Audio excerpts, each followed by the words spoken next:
کو، چاہے وہ ہندو ہو یا مسلمان، سکھ ہو یا عیسائی، کسی بھی دھرم کا، کسی بھی ذاتی کا، کسی بھی مذہب کا ماننے والا ہو، اگر آپ نے کسی کو قتل کر دیا تو ایک انسان کو قتل نہیں کیا، پوری دنیا کی انسانیت کو قتل کر دیا، پورے وشو کی انسانیت کو مار ڈالا، پورے مانوتا کا، پوری انسانیت کے آپ قاتل ہیں، ایک کو نہیں مارا ہے آپ نے۔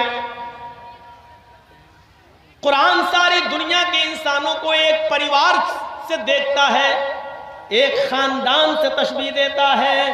یا ایھا الناس انا خلقناکم من ذکر و انثی وجعلناکم شعوبا وقبائل لتعارفوا، ہے ساری دنیا کے انسانوں تم آپس میں بھائی بھائی ہو، اس لیے کہ تمہارا باپ ایک ہے، تمہاری ماں ایک ہے، تم ایک باپ آدم سے اور ایک ماں حوا سے پیدا کیے گئے ہو۔ جب تمہارا باپ ایک، تمہاری ماں ایک، تو تم سب آپس میں بھائی بھائی ہو، خاندان تمہارا ایک ہے، تم ایک پریوار کی طرح ہو، تم ایک خاندان کی برانچ، ایک پیڑ کی شاخائیں ہو۔ دیجئے قرآن ہم سب کو ایک خاندان سے، ایک پریوار سے جوڑ رہا ہے اور کہہ رہا ہے کہ تم سب آپس میں ایک دوسرے کے بھائی ہو، تم سب آپس میں ایک دوسرے، ایک ہی ماں اور ایک ہی باپ کے بیٹے ہو۔ اتنی بڑی انسانیت کا سبق میرے بھائیوں دنیا کی کسی مذہب کے اندر نہیں ملے گا۔ ہاں، لیکن قرآن و حدیث کے قانون کو ہمیں فالو کرنا ہے، اس لیے انسانیت جہاں نبھانا پڑے وہاں ریکارڈ توڑ دینا، لیکن مذہب کے ساتھ سمجھوتے مت کرنا۔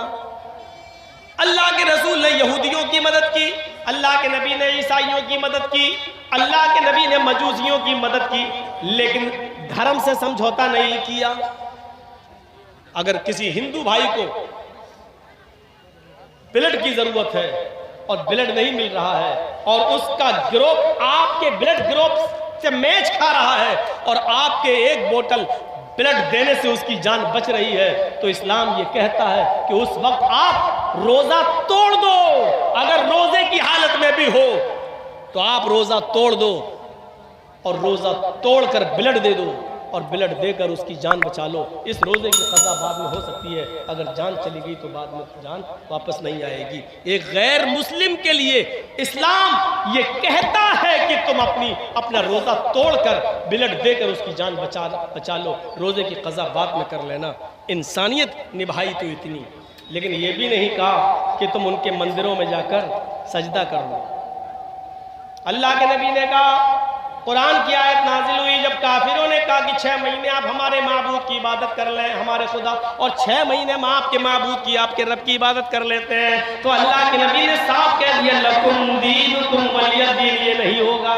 انسانیت ہم نبھائیں گے لیکن دین کے ساتھ سمجھوتا نہیں کریں گے، تمہارے لیے تمہارا دین اور ہمارے لیے ہمارا دین، یہ سمجھوتا نہیں کر سکتے۔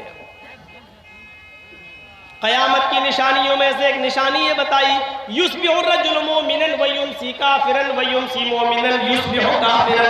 ایک مسلمان کو تم دیکھو گے صبح فجر کی نماز پڑھے گا، نماز پڑھنے کے بعد قرآن کی تلاوت کرے گا، مسکینوں کو غریبوں کو کھانا کھلائے گا، صبح سویرے اٹھے گا تو وہ مومن ہوگا، لیکن شام کا سورج ڈوبنے سے پہلے وہ کافر ہو جائے گا۔ یہ قیامت کی نشانی بتائی۔ ایک زمانہ ایسا جائے گا کہ مسلمان صبح حالت ایمان میں اٹھے گا لیکن سورج ڈوبنے سے پہلے وہ کافر ہو جائے گا۔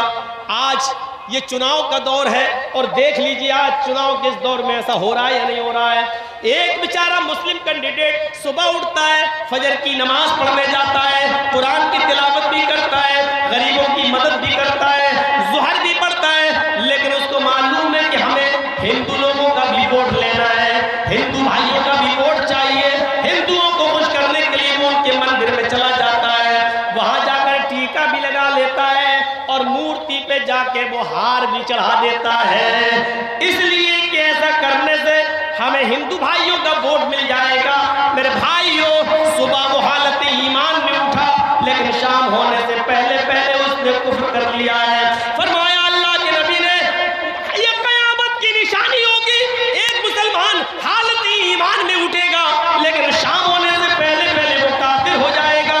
یبیعُ دینہ بعوض من الدنیا، دنیا کے چند سکوں کو حاصل کرنے کے لیے وہ اپنا دین بیچ دے گا، دنیا کے چند ٹکڑوں کو پانے کے لیے وہ اپنا دین کا سودا کر دے گا۔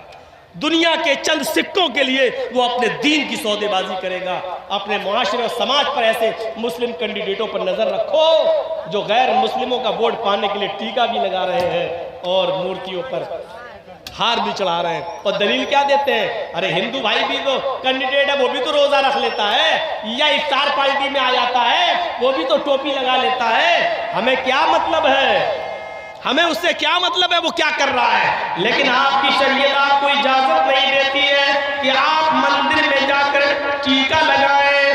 ٹیکا لگانا یہ مشابہت ہے غیر مسلم سے. اور من تشبہ بقوم فہو منہم، جو جس قوم کی مشابہت کرے گا قیامت کے دن اسی کے ساتھ اٹھایا جائے گا. مورتیوں پر پھول اور ہار و مالائیں نہیں چڑھائی جا سکتی.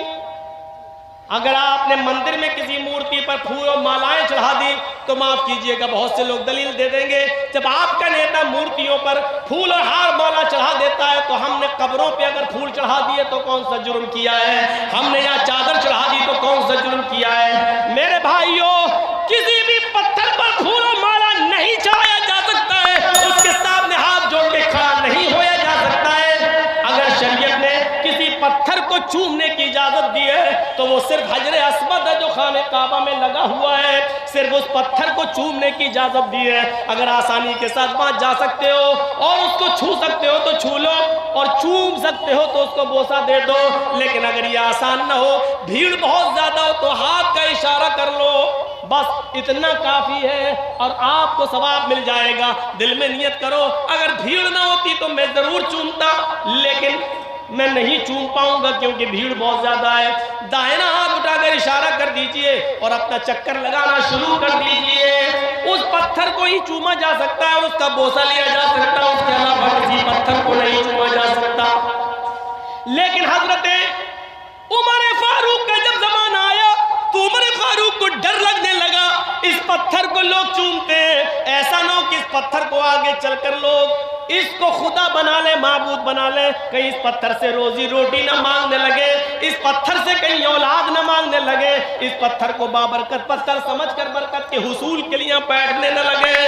تو حضرت عمر فاروق نے طواف کرنے سے پہلے اس پتھر پہ ہاتھ رکھ کے کہا تھا، اے پتھر انک حجر لا تنفع ولا تضر، اے پتھر تو صرف ایک پتھر ہے، اے حجر اسود تو صرف ایک پتھر ہے، تو کسی کو نفع نہیں پہنچا سکتا، تو کسی کو نقصان نہیں پہنچا سکتا. تیرے اندر نفع دینے کی اور نقصان پہنچانے کی طاقت نہیں ہے. میں تو صرف تجھے اس لیے چومتا ہوں کیونکہ محمد رسول اللہ کو میں نے چومتے ہوئے دیکھا ہے. اگر میرے نبی نے تجھے نہ چوما ہوتا تو میں بھی تجھے نہیں چومتا. بس اے پتھر سن، تیرے اندر کسی کو کچھ دینے کی اور کسی سے کچھ چھیننے کی طاقت نہیں ہے. تو معبود نہیں ہے، تو خدا نہیں ہے، تو رب نہیں ہے. سوال یہ ہے کہ پھر میں تجھے چوم کیوں رہا ہوں؟ میں صرف اس لیے چوم رہا ہوں کیونکہ میرے نبی نے تجھے چوما، اس لیے ہم تجھے چوم رہے ہیں. تو میرے پیارے ساتھیوں، یہ کہہ کر لوگوں کو بتا دیا کہ یہ پتھر پتھر ہے، یہ رب نہیں ہے، یہ معبود نہیں ہے، یہاں چادر نہیں چڑھائی جائے گی، یہاں ہاتھ جوڑ کر کھڑا نہیں ہوا جائے گا، اس پتھر سے کسی قسم کی برکت کی امید مت رکھنا. بس ایک سنت ہے اس کو چومنا، ایک چھونا اور بوسہ لینا ایک سنت ہے. میرے پیارے ساتھیوں، یہ اسلام کی شیتل چھایا اور اسلام کی صاف اور شفاف تعلیم ہے. اسے ہمیں اور آپ کو غور کرنا چاہیے اور لینا چاہیے اور سیکھنا چاہیے. یہ مذہب سب کا ہے. آؤ، اگر نماز ہے تو آپ کے یہاں پر بھی ہے، کلمہ ہے تو آپ کے یہاں پر بھی ہے. اگر زکوٰۃ دینے کا حکم دیا ہے اسلام نے تو آپ کے ہاں پر بھی دان و خیرات کا ہے.